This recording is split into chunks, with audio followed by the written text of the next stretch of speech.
parlamentario tiene la palabra, ponente asambleísta Fernando Bustamante. Muy buenos días, señora presidenta, señoras y señores asambleístas. En la ponencia que voy a realizar me limitaré simplemente a recapitular algunos de los argumentos que llevaron a la quinta comisión de la Asamblea Nacional del Ecuador a recomendar el archivo del proyecto de ley reformatoria a la Ley de Seguridad Pública del Estado presentado por el asambleísta Gilmar Gutiérrez en el mes de septiembre de 2014. En primer lugar, quisiera recordar que inicialmente se había pensado que este proyecto podía ser parte o insumo del que se está tratando también en la comisión, el llamado cuarto libro del Código Orgánico de Entidades de Seguridad Ciudadana y Orden Público. En el informe de la comisión se ha argumentado las razones por las cuales a esto no se dio lugar. El propio Consejo de Administración Legislativa revisó su decisión y encargo original y eventualmente se aprobó que este proyecto fuese tratado por sí mismo y en sí mismo. El cuarto libro, valga recapitular, tiene que ver con las entidades de seguridad ciudadana, o sea, las entidades que cumplen algún rol o papel en proveer de seguridad a la población dentro de nuestras fronteras. Fuerzas Armadas tienen como misión constitucional fundamental, y subrayo la palabra fundamental, porque fundamental se refiere a principal, dominante, prioritaria, no única, pero sí, insisto, su función normal, su función dominante, el cuidado y la defensa de nuestra soberanía territorial y de la seguridad del Estado frente a terceros países o frente a fuerzas o entidades externas a nuestro país. Por lo tanto, lo primero que debemos señalar es que este proyecto no es pertinente cuando se trata de discutir temas de seguridad ciudadana, porque dice relación con Fuerzas Armadas cuya misión fundamental no es sino la defensa de la soberanía de nuestro país, no de la seguridad ciudadana, que son dos conceptos muy diferentes. La reforma propuesta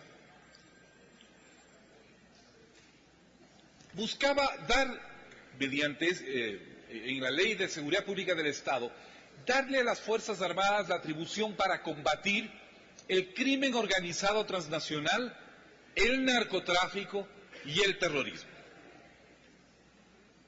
Es criterio de la Comisión que esta reforma de alguna manera ya se haya contenido en el artículo 11 de la Ley de Seguridad Pública del Estado. Este artículo, que fue aprobado también el año pasado, permite a las Fuerzas Armadas actuar de manera complementaria con la Policía Nacional en todos los aspectos relacionados con la seguridad ciudadana. De hecho, hoy en día esto ya está en implementación, puesto que Fuerzas Armadas y Policía Nacional han desarrollado un comando de coordinación con el propósito precisamente de operacionalizar estas acciones complementarias. Y quiero señalar lo siguiente.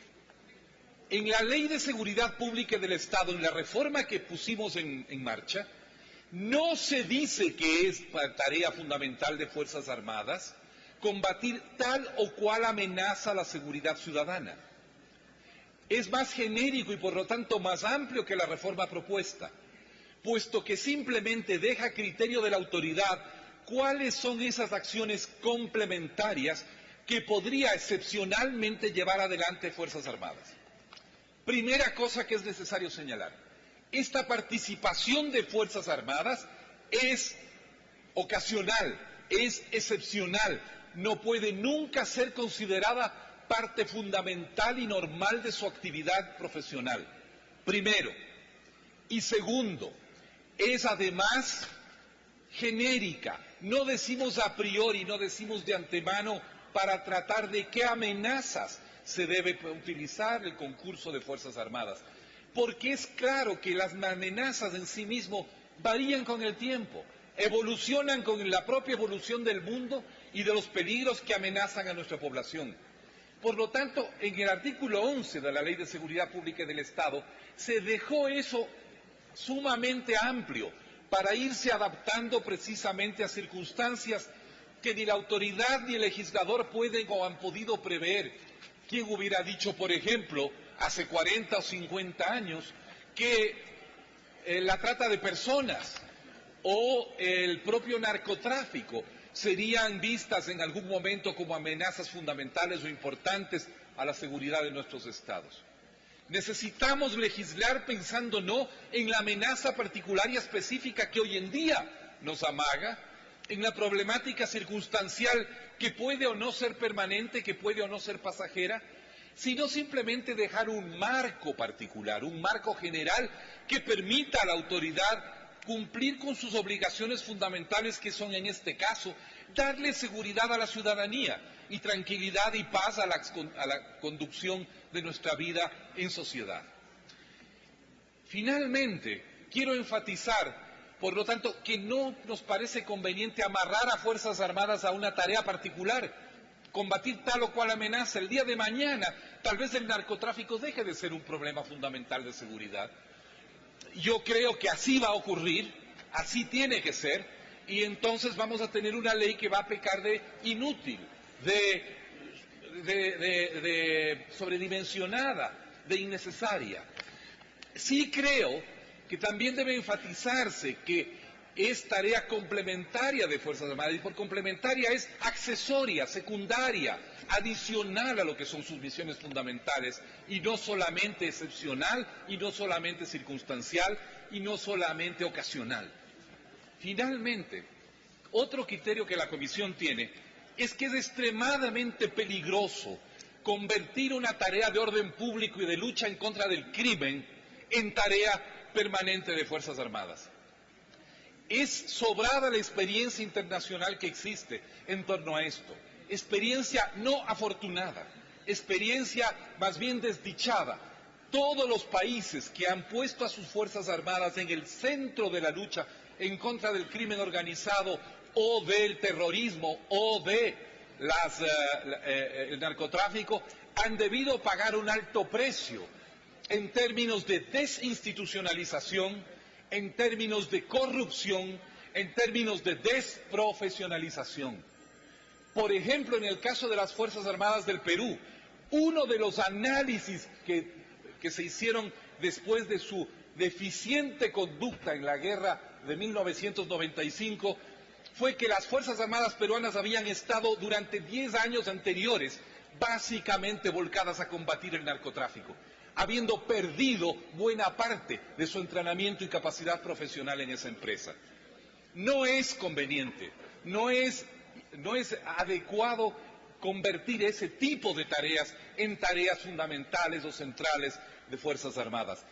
A pesar de ello, y sin embargo, y empero, sabemos que tendrán que dar su apoyo, tendrán que contribuir, de hecho lo hacen, y no necesitan un nuevo marco jurídico para hacerlo.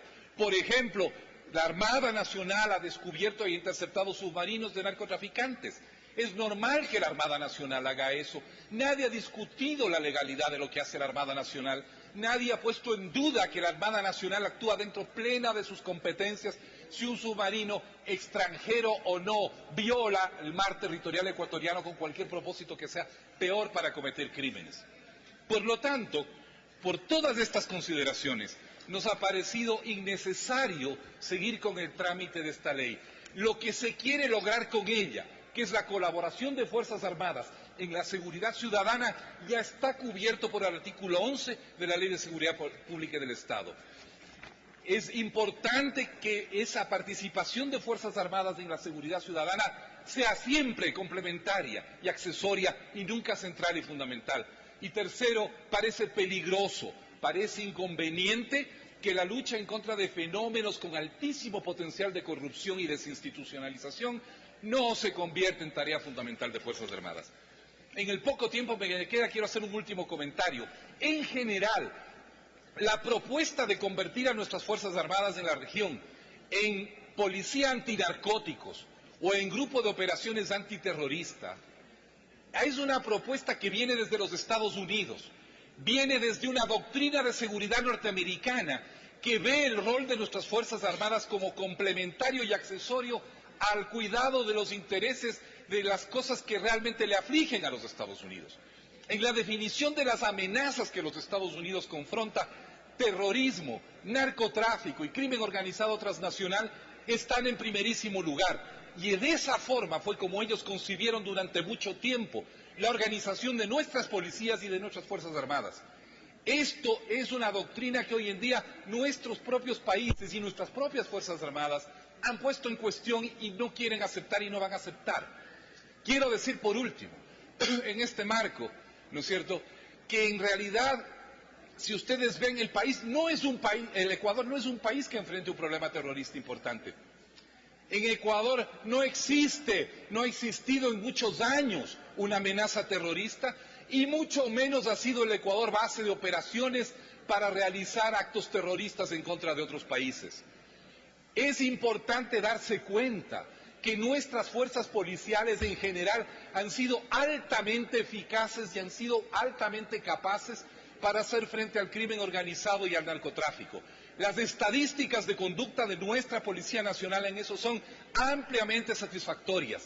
Por lo tanto, estas misiones que se están tratando de imponer a nuestras Fuerzas Armadas como constitutivas de su definición de funciones, primero, no son necesarias, no son urgentes ni apremiantes, y obedecen a una concepción de amenazas y de seguridad que en realidad están en las prioridades, están en la definición que otros, no nosotros, queremos dar a nuestras Fuerzas Armadas.